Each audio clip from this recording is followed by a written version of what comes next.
Hello guys, how are you doing? Welcome to my channel. If you are new here, hello, welcome. Hope you like the reading. Hopefully you get something out of it. Hopefully you enjoy the video from beginning to end. If you are returning, thank you. Don't forget to hit the like. It helps with the algorithm. Don't forget to, if you haven't subscribed, to subscribe. It helps with the algorithm. It helps the channel. It helps me stay motivated to keep making videos. If you are unaware of how this works, this is a collective general reading, right? So that means that it's for the collective. That means there are a lot of messages that I'm going to throw at you because I do a lot of different spreads. That means if a message that I say does not resonate with you, then it's not for you. It's not meant for you to take it as Bible, right? If I tell you that an alien is coming to discuss with you the business deal that you guys talked about last week, and you have not met with the alien, that message is not for you. And just because I say it doesn't mean it's for you, because it's a collective general message. So you have to take what resonates with you. If you're in a relationship, you know how that relationship is going. Generally, you got a vibe. And if I pick up on that vibe and I tell you a message about that vibe, then maybe that message is for you. So you have to be discerning when you listen to these general collectives. And even if you know a particular situation is not yours, maybe there is a message for you in these spreads. So that is how that works. I'm going to get started with the first message that I have gotten from the tarot, which is to not trust somebody. So we're already starting off on a rough foot. That's not a saying. That's not a thing, but we're going to make it a thing. We're not starting off on a good foot. Let's put it like that. If there's a good foot, there has to be a rough foot. So we're starting off on a rough foot. So there is an earth sign energy here, and I'm going to see if this is a person or if it is referring to, because the Queen of Pentacles is showing up in the reverse and it's not gendered. These cards are not gendered. So it could be absolutely 100% referring to energy, energy of money, energy of security, energy of protection, energy of time management, energy of your 3D material world. All those things are represented by Pentacles. So it could be an energy or it could be a person. Now, the reason that I say that is because you do have the Five of Swords showing up. And unfortunately, that Five of Swords is not in the reverse. And I would like to see certain cards come up in the reverse because it means that the energy is exiting. The potential negative energy of this card is exiting. So basically what this is telling me is there's a bitch that's going on, right? You have all communication cards and Two Pentacles, all swords, Two Pentacles. So there's some sort of, whether you are in a work environment with this person, you share a home, stability, finances with this person, or this is a specific energy in which I'll get into that message. Actually, I'm getting into that message first, and then I'll get into the message regarding if this is a person. So if we're talking about, there's just a general energy of stability, finance, home, comfort, work, career, time management, things of that nature, all the things that are represented by the Pentacles suit, then we're talking about very much living life on the edge. We're very much talking about making ends meet by the skin of your teeth. We're very much talking about, what is the saying? Rob Peter to pay Paul. I usually call it, when the things are way more dire, is kill Peter to pay Paul, right? Kill Peter to get the money to pay Paul.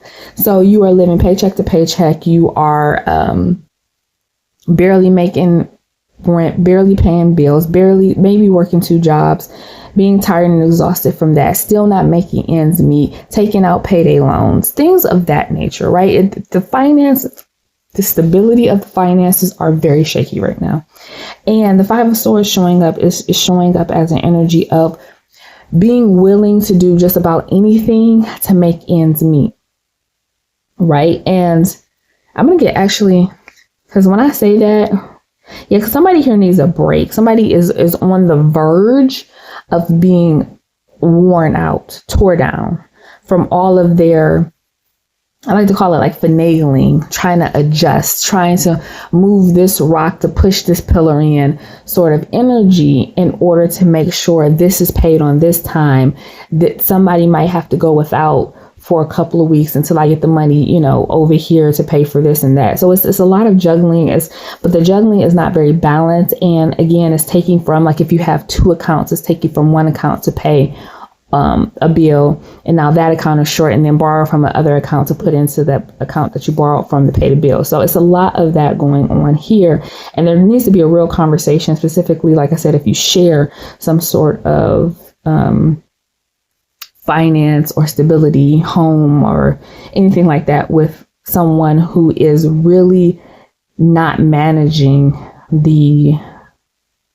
I know it's finances, but it goes further than finances. Is being very lackluster with paying bills on time, ruining credit, things like that. So there needs to be a conversation, an honest conversation that needs to happen in regards to the material well-being of this household. And somebody, I feel like, specifically if it's two people here, somebody is really contemplating heavily on how they can broach the subject or broach this topic or broach the conversation of what's going on with the money, what's going on with the stability, what's happening with the finances. Now, because you do have the Five of Swords here, again, the Five of Swords is a card of doing absolutely whatever it takes to get to a goal. But oftentimes, as you can see with the cards that are laid out here, there is no attainment of that goal. I wanted to actually pull a little bit more of the cards here to see what exactly this Five of Swords is going towards, because the Five of Swords always goes towards something. It's a lose-lose situation, because again, the best way I can describe it is like pulling from one account. The Devil card wanted to come out in the reverse. It's getting out of a slump. So the Devil card in reverse, this is a slump. So, okay, so this might be a wake-up call for who's ever watching this, and this is resonating with your financial stability right now, that you think that you're doing okay.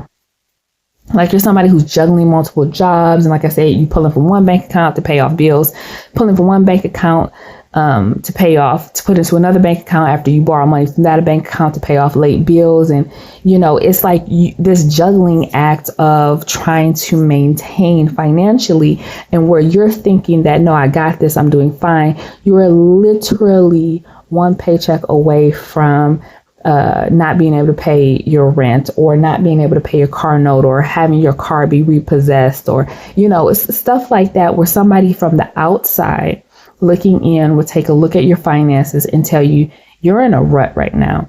And you're in a rut of, and then like the person that you're from, that's in this rut is looking at it glass half full, not really understanding that they can't maintain this level of finance. Because some people they get trapped. It's like like payday loans. Payday loans are meant to trap you in continuously always having a payday loan, because a lot of people get payday loans and then have to take out another payday loan and pay off the previous payday loan, and then you're consistently paying off payday loans. You're going back. It's a cycle that needs to be broken for your own financial stability. Of course, it helps the institution. They get a lot of money, but as far as you're concerned, it keeps you in a rut. It keeps you stuck. But in certain people's minds, they like, no, I got this, I'm okay, because they can't acknowledge that they're kind of stuck. It's like stuck as a cycle. And you get so used to being in that financial rut, that cycle, that it feels normal to you. It wouldn't even feel normal to have money in your bank account from one paycheck to other paycheck. That wouldn't even feel normal. What's having $1 in my paycheck in between the week, in between paychecks? What is that? That's real crazy. Some days I feel like whoever this is, they're struggling to find money to pay for gas to get to work. So this is about releasing some really negative, bad habits around finances, and more importantly, releasing those negative, bad mindsets around finances. Stop telling yourself that it's okay to go to fast food every day and get fast food when you can go to the grocery store and feed yourself for a week, and spend half the money that you would spend on fast food. Stop telling yourself that that's okay. It starts with how you communicate your finances to yourself. And if you're consistently telling yourself that it's okay to perpetuate these bad habits, you're going to consistently stay in that rut of bad habits when it comes to your finances. Okay, so that's really what this is talking about. It's more like a wake-up call to kind of, sit yourself. It's almost like a 12-step program for somebody who's having financial problems and not understanding that they're in a rut because they're maintaining, like, I paid my rent last month, but do you know if you're going to pay your rent this month? We'll wait and see until the end of the month. And that attitude, that normalization of not knowing how you're going to get from one paycheck to the next paycheck, how you're going to get gas to get to work, if you're going to be able to pay your rent next month, that mindset is the mindset that needs to change in order to start the process of getting yourself out of this financial rut. Okay, so that's really what I'm picking up on. Now, if this is a person that you're dealing with, then you're dealing with someone who, let me just be very clear before I tell you about this person. They're a hurt soul. You're dealing with somebody who is a hurt soul. You got the Queen of Pentacles coming up in reverse. So either the Queen of Pentacles is you or it's this other person. But the Queen of Pentacles is a hurt soul. And you know that saying, hurt people hurt people. And so because this Queen of Pentacles feels, anytime you have the queens or the kings in the reverse, it represents a feeling, a lack of power or self-possession. Like, I don't feel that I possess, I have possession of my own faculties, right? They always feel, the kings and queens in reverse always feels like their power is being taken from them. They don't have a say. They don't have a voice. They don't have their own willpower. And oftentimes when people get like this, they lash out, right? Because they can't really have control over the thing or the things that they want to have control over. And so because they can't have control over those things, they have a tendency to find control in any way, or power, or exert power on anything they can exert power on to compensate for that lack of control that they're feeling in some aspect of their life. And that's exactly what this Queen of Pentacles is in the reverse.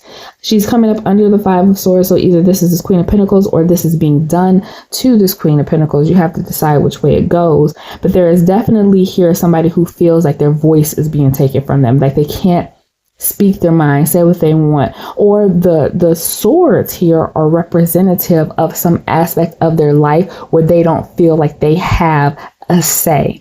I don't feel like I have a say in this situation. And so therefore, whenever I see an opportunity to lash out at another person, that is me redirecting my frustration onto that person. So this is how this person redirects their frustration, is through their voice, because they feel voiceless in some aspect of their life. And so really what needs to happen here, I think this is much more a spread of, and also that Devil card can stand for that as well, representation of feeling oppressed, feeling your voice is oppressed, feeling in the Temperance in reverse. So you have the Temperance in reverse and the Devil in reverse. And if you ever watch my readings before, I explain how the Temperance, really the Strength card is the only card that defeats the Devil, with the Temperance card is the only other card that tempers the extreme nature of the Devil, right? So that the Strength card could come in and defeat the Devil. So there needs to be a balance here. Somebody needs to find within themselves their center, because their center is being disrupted by some oppressive force or energy within their life. And you have to take this, it could be anything, right? It could be anything. This could be somebody at work who feels like their work is oppressing them, right? It just is however it resonates for you, or if this is someone that you know. But someone here needs to take a minute to find their voice, because they are not finding it. They are not finding their power. They're not standing in their power. And the way that they're going about compensating for that, so they don't drive themselves crazy, is to lash out on anyone and anything that comes in their way, to make themselves feel better about the lack of power that they have in some aspect of their life. And so the thing that came to mind, I'm going to wrap this up and get to the next spread, is if anybody is familiar with Catwoman and her story, the Selena Kyle story, but particularly the Selena Kyle Halle Berry version. I know the movie is an entire gag, right?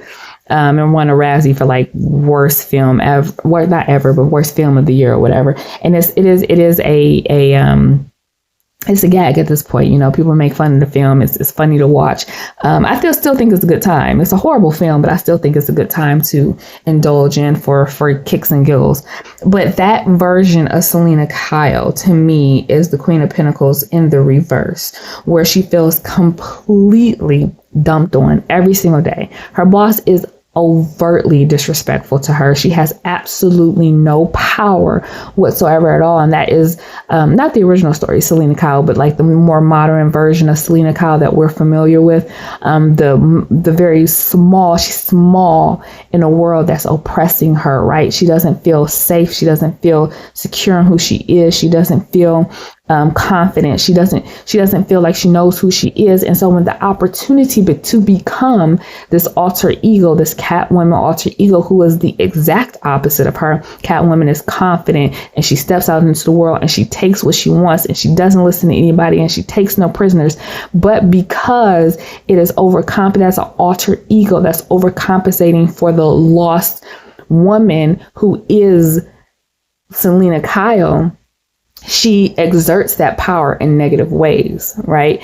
And so that's pretty much the story here of this Queen of Pentacles in the reverse. So this is about finding your center and your voice and finding balance in that, because again, when you don't feel powerful in certain aspects of your life, it causes you to lash out in other aspects to compensate for it. So I might feel slighted, right? Where a healed person who's healed those certain aspects of who they are, their voice, right? Their voice can probably communicate with someone who made a backhanded compliment or said something a little bit out the way and not take me out of character. But this Queen of Pentacles can't do that because she feels so powerless in her voice that the only way for her to wrestle with getting her voice back is to lash out. And so it comes off harsh and it comes off oppressive to another person, right? Because that's how they've learned to tolerate people with voices. They've been oppressed. And so their natural gut reaction is to oppress whenever they get a chance. So that's the part of this energy that needs to be healed, is their particularly their voice, but it can also be other aspects of their life. Again, pentacles are here, so somebody might be feeling oppressed in the workplace, or dissatisfied and feel like their voice isn't heard in the workplace, and so it may be time to find a place that allows you to speak your mind and be heard and feel appreciated. So yeah, so that's what I'm picking up for the tarot. I don't know which cards I'm going to pick. Oh, I know which cards I'm going to pick. Not these ones. I know which cards I'm going to do. I'm going to do these cards. These cards are wild to me. They tell some wild stories, honestly. All right, so these cards are the gypsy cards. And they are really... Oh, shoot. Okay, well, that's enough. That's enough. Let's see if this is a story here, or is this a bunch of cards flipping out in the craziest manner. Let's see. Okay.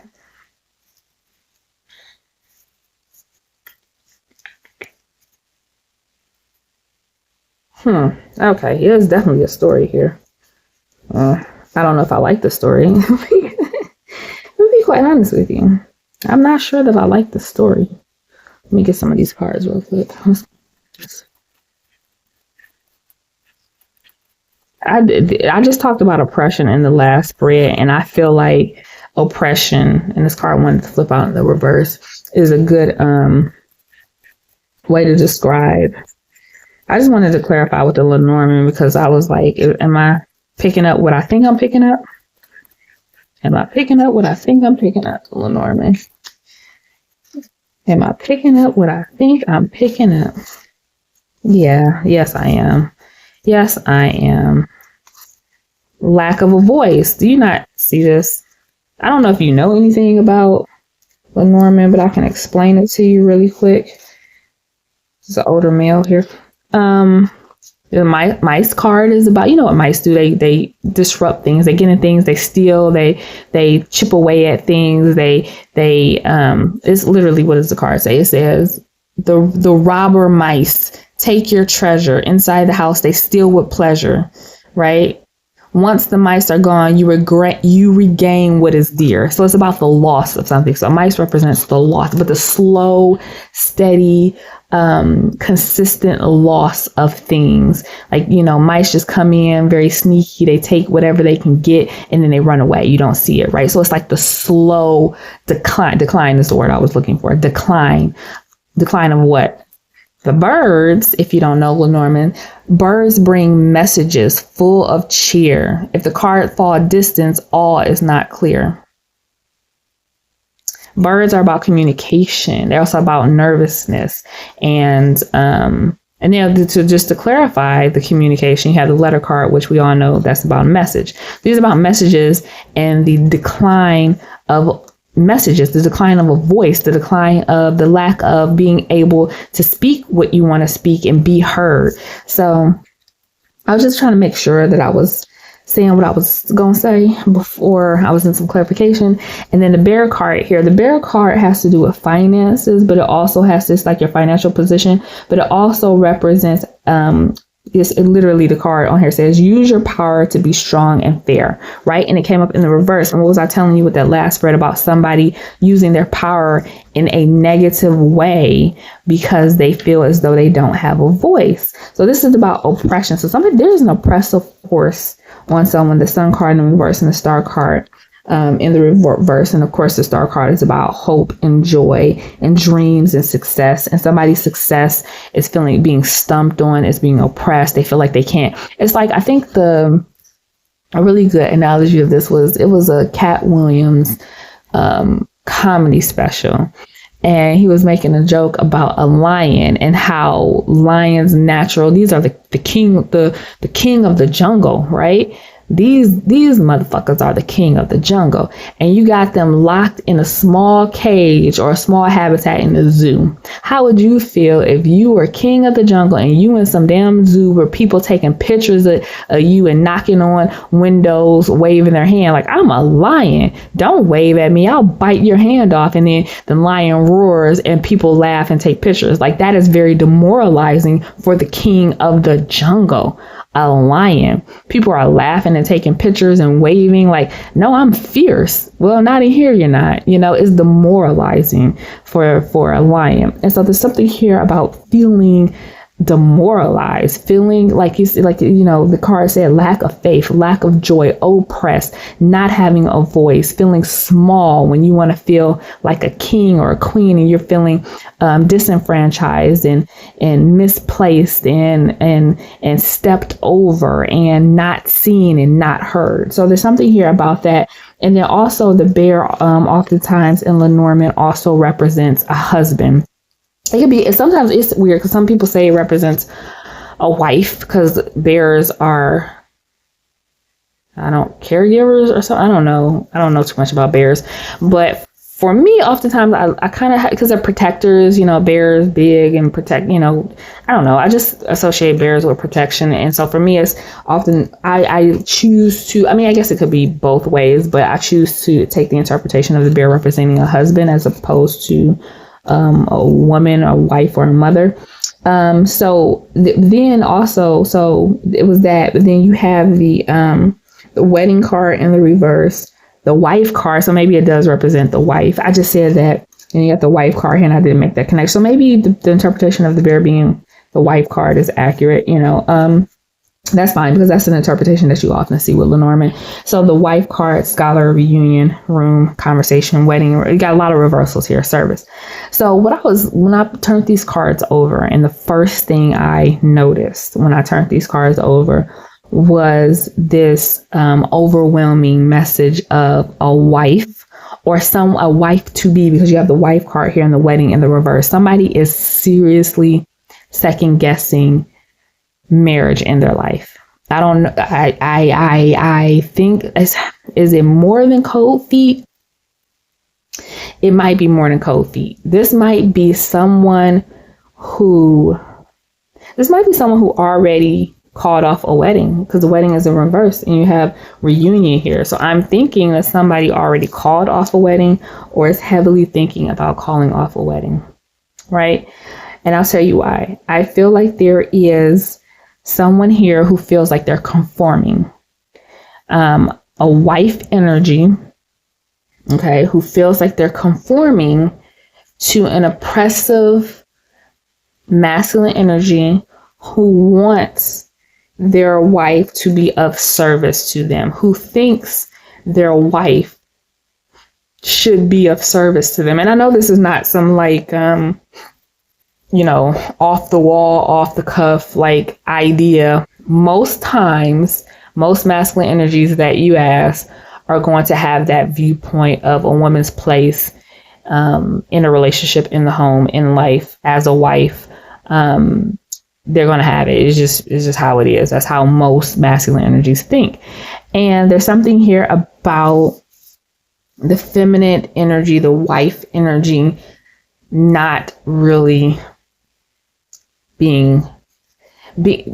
something here about the wife energy being honest with herself for the very first time and realizing that's not how she sees her life or her future.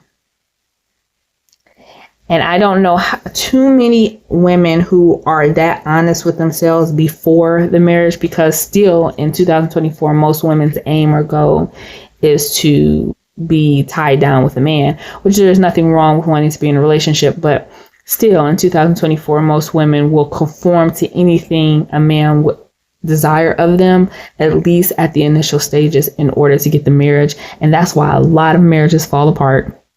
Is because you go into a marriage behaving one way, and then you come on the other side of a marriage behaving a completely different way. Women are just as stubborn as men. They have just as many ideas about the way things should be as men. Wives and husbands argue and bicker. It's never really, you never really come out the other side of marriage being as obedient as you think you're going to be, or the wife being as obedient as the husband thinks she's going to be. So it is, I want to say it's a game, but it is an attainable goal when you're trying to get to a marriage. But after you get to a marriage and you realize you're there, who you are is always going to shine through and come out, and, oftentimes a lot of marriages can't handle two people trying to take the wheel in a car, right? You crash and you burn because you never truly learned how to share the wheel. And what I'm saying about share the wheel is share the responsibility in a car. So for instance, and I'm not about to give relationship advice. I'm not about giving relationship advice. I'm just giving you an example of why I feel like this particular person in this situation, the future that they were seeing for themselves, had they not been honest with themselves, that they're not really interested in being the obedient wife, the good wife, right? So if you're in a car, you have one person who has the wheel and their foot on the gas and control of the brake. You have the other person, let's say you're going for a long road trip. Both people can share the responsibility and trade off in driving, which is how it should be if it's a long road trip. But while one person is driving, the other person should be navigating, right? And you should trade off those responsibilities. And so if your relationship isn't like that before the marriage, right? And it's very much one person doing all of the driving, because there's a lot of relationships like that where the man does all of or the masculinity does all of the driving. Like, it's not masculine for a woman to be driving a man around. So the masculine, no matter how tired he is, no matter how exhausted, no matter how irritable, he's going to be the one doing the driving, where it should be a shared responsibility. And so if you don't set that up before the marriage, it's definitely going to have bumps and roads trying to do that out of the blue after the marriage, right? And so somebody here is doing themselves a service by acknowledging that the way that this relationship has gone is not what they're interested in the marriage, because it was easy to be the obedient wife before you were a wife trying to get to a goal, but you had to really take stock of yourself and really be honest with yourself if this is where you want to be for the next 20 or 30 years of your life. And so somebody here is really thinking about that, or did think about that. And I think whatever the reason that they called off the wedding here, they didn't reveal that to their person. They didn't say anything about it. They just knew that they were having misgivings about this wedding, and they called it off. But they knew that they were having misgivings, and they know why they were having misgivings. I don't think they communicated this to the other person, but there will be a reunion. But then you also have the fortune card coming up in the reverse. And I'm sorry to say this, but I feel as though even after the reunion, if this marriage was to go through, I don't think, you have to take this as you want to take it, right? But if you're a superstitious person, so this is coming from a superstitious, so the way I can explain this is through superstition. I don't think that, and I'll just pull some more cards to kind of look guys. You saw me pick this up. You saw me pick this up. And just start pulling cards. And I'm going to tell you what I'm going to say, and these cards are going to confirm what I just said, okay? Because I'm gonna walk you through it. If you were to go ahead and get married to this person after knowing what you know about yourself and figuring this out about yourself, wherever the feminine energy is, there's going to be a reunion. You haven't expressed to this masculine energy exactly why you're having misgivings and you called off the wedding, but you're going to reunite anyway. The fortune card is coming up in the reverse, and the fortune card is the luck card of the deck. It's the 3-leaf clover card of the gypsy deck. And it's coming up in the reverse, which is something, whatever it is, however you want to believe. I don't know if you're superstitious. I don't know if you're spiritual. I don't know if you're godly. I don't know if you're Christian. I don't know what you believe in, that you believe controls the narrative of our lives. But whatever it is, it's showing up in this reading to tell you that this union, I don't want to say it's not blessed. Okay, because it's not like, you're gonna, like the idea of people say, oh, it's not blessed. It's more like it's not fortunate, right? Not fortunate. So the fortune of this marriage is not going to come out in your favor. So that's the best way I can describe it, right? And then I picked up the Lenormand because I was using it as clarification. So I'm not going to read all of this. Like, if you have any questions about my interpretation of these cards, they're pretty basic, well-known interpretation of Lenormand. You can Google it. The key is a card of success. The moon is a card of emotionality. It's a card of honor, intuition, like intuition here. So it's a lot of different things. You obviously know cards have a lot of different meanings. So intuition and success. So listen to your intuition about the success of this union. Listen to your intuition. You have crossroads. You saw me pick these cards out. I shuffled the cards on camera, guys. Please do not accuse me of anything. And you saw me turn that deck over and pick these cards out. The crossroads. Somebody's at a crossroads about the success of this union. The mountain card is pretty easy to discern. It's a card of complications, obstacles, problems, right?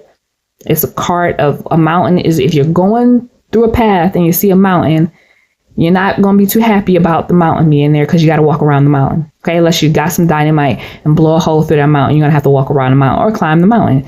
It's a problem, right? It's the obstacle. It's not a obstacle that can't be overcome, but it's a big obstacle, right? And then you have the Scythe card, and the Scythe here about quick endings. Now, two ways to interpret this: the Scythe and the mountain, because the Scythe is pointing towards the mountain.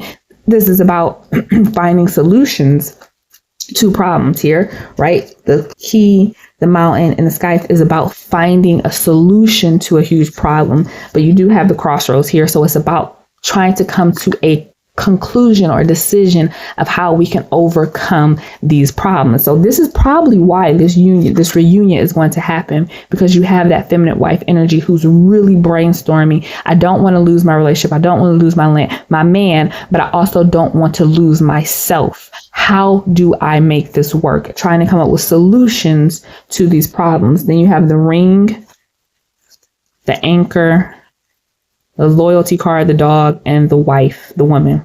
Loyalty, obedience. What's another characteristic of a dog? Obedience. The obedient wife.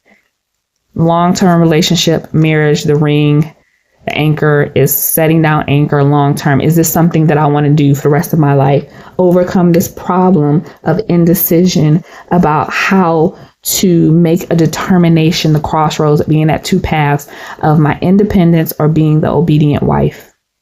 I hope everybody got how I came to the conclusion about the things that I'm saying. I'm not just pulling shit out the air. So it's big decisions here. It's big decisions about the relationship. It's big decisions about what to do with the relationship, how to move forward. I can tell you that what's coming up in the cards is that the whatever decision if you make a decision to go ahead and get married, that is not favorable. It's not going to be a favorable marriage. Now, does that mean that it's necessarily going to fall at the side of fate? Could be. So you can do it and take your chances. But if you are coming to this reading to get answers and resolutions about things that you feel resonate with your life, that is the answer that I have to give you, because that's what's coming up in the cards. What you do with it is up to you. All right. So I think I'm going to pull. I never really use these cards because these cards really don't help me much. I swear. It's the only like oracle cards that I feel I very rarely, actually I'm going to pull some different cards. Hold on. No, I'm not as familiar with these cards. I don't think I've ever used them on camera, but they are interesting cards. So I am going to pull from it. All right. Get some different messages for you guys.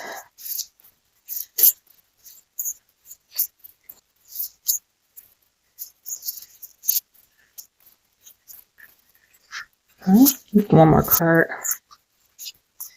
All right, so the cards that you have is wisdom, solitude, and connection. So I think this is very much in line with the last reading, but also it's just a message about if you are at a crossroads right now, specifically about a connection in your life, because a lot of this has to do with connection.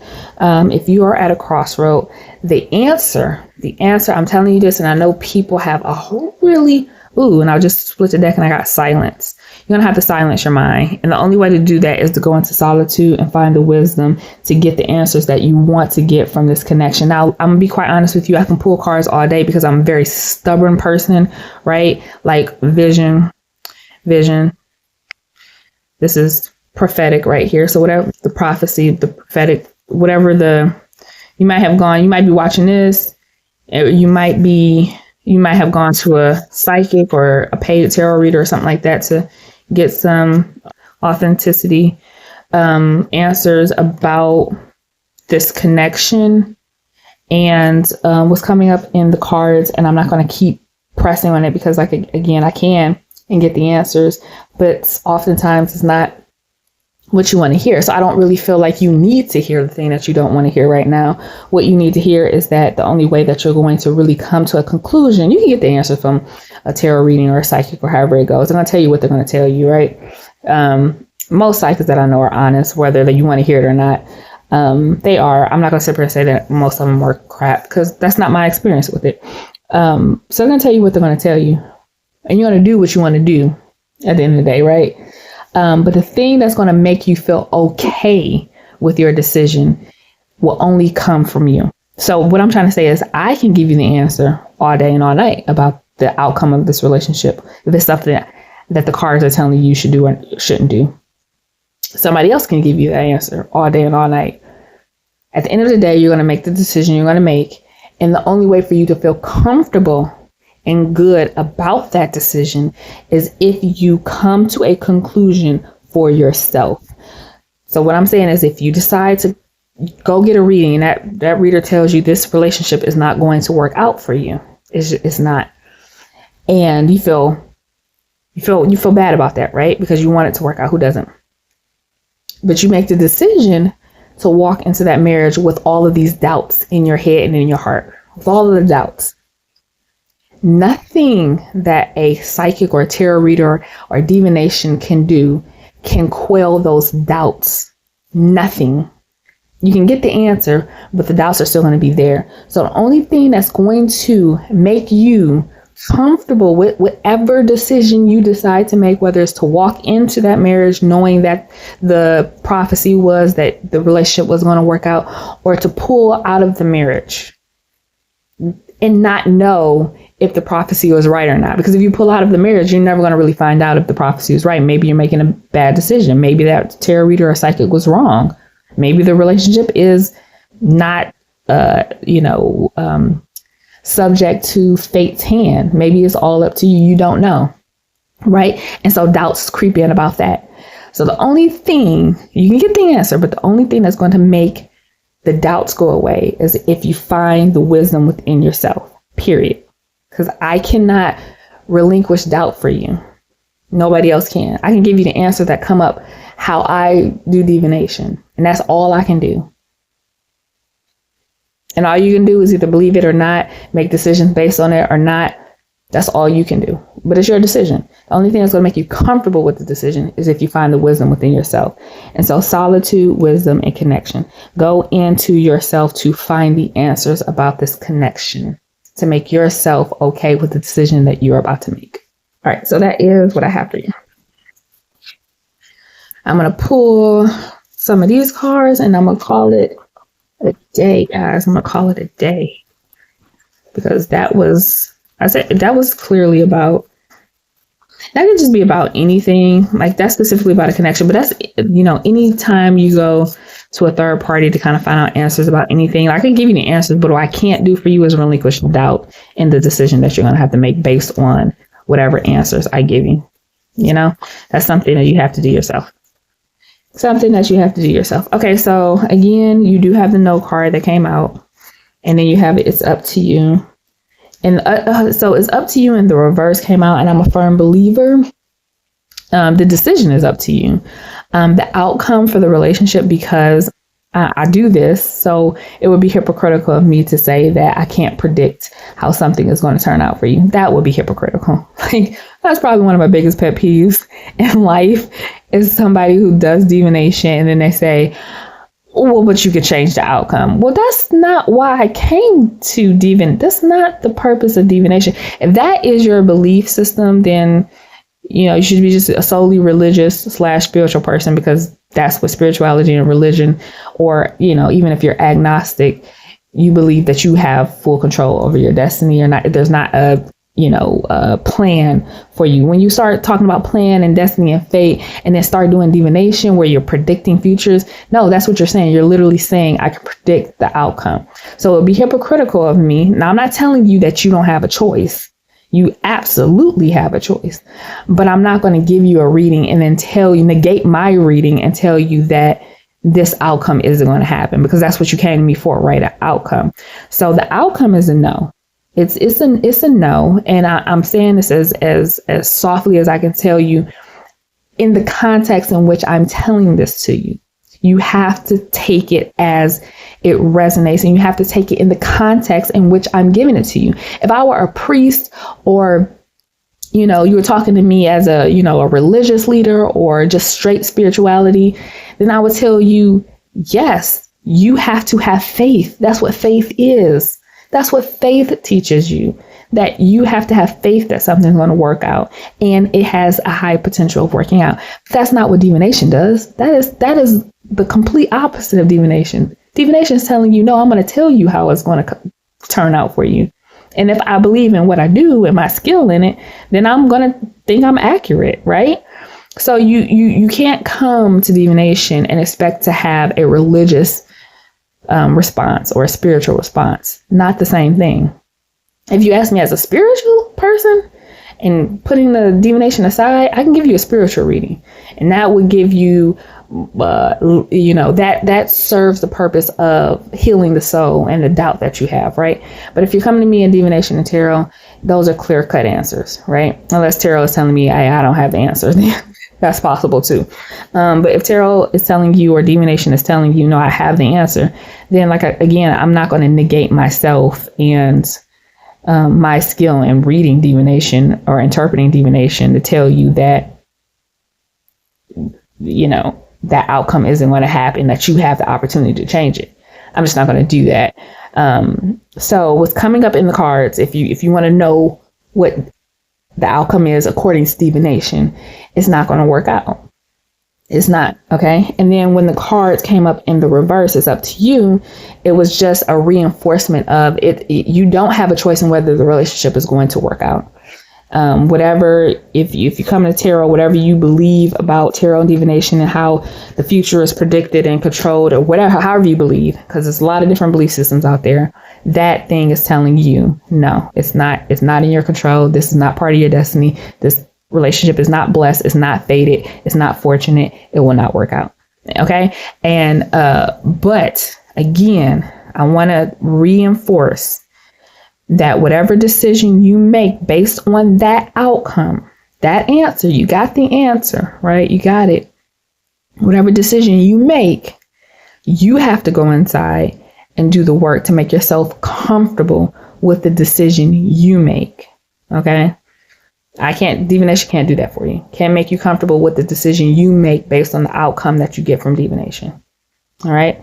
You have to do that for yourself. And again, I want to reiterate that you have to take the answers that you get in context of where you got them. So you're coming to divination. Divination is supposed to be able to predict the future and outcomes. That's why you came here. It is useless or pointless to then get upset about the outcome if the outcome isn't what you want. If that were the case, that is what religion and spirituality, that's the purpose of religion and spirituality, to have faith. But that's not why you came to divination. Divination is not faith. Okay. I hope that makes sense. I hope that helped. I really do.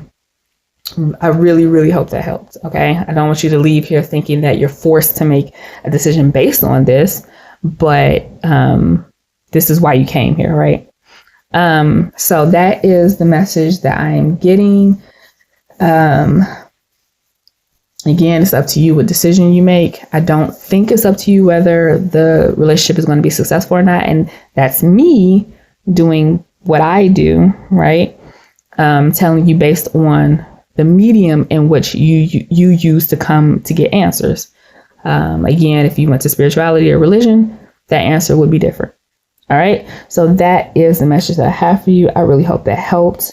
Positive feedback and comments, solitude, meditation, finding the answer to quell the doubt that you have in order to make the decision that is best for you. Okay, guys, until next time, stay safe, stay blessed, and I will see you again soon.